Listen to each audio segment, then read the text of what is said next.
ไม่มีคำว่ารักจากใจที่ต้านชาน้ำตาใครจะไหลไม่แคร์ก็รักเป็นแค่เกมของผู้แพ้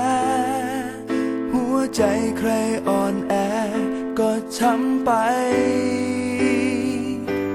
แต่สุดท้ายใจคนที่คิดว่ามันแน่ก็ต้องแพ้ยับเยินให้กับคำนี้กว่าจะรู้จะซึ้งถึงคำว่ารักก็ต้องรอจนวันที่มันไม่เหลือใครฉันเพิ่งรู้ตัววันนี้ว่าขาดเธอเหมือนขาดใจว่าฉันรักเธอแค่ไหนเมื่อไม่มีเธอ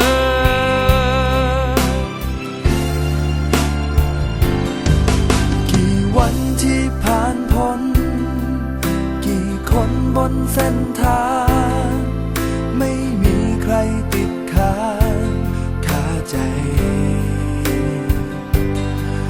ก็มีเพียงแต่เธอ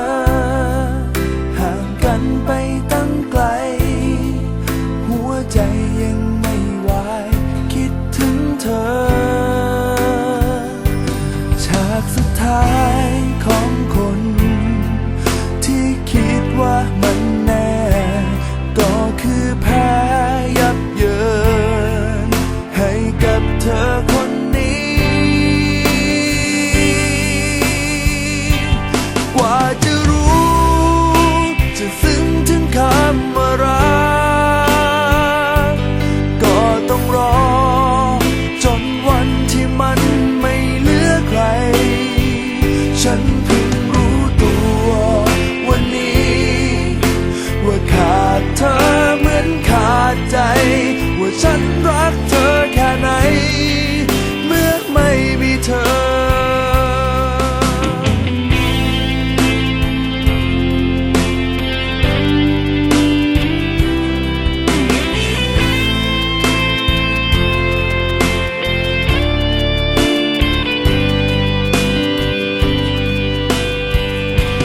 กว่าจะรู้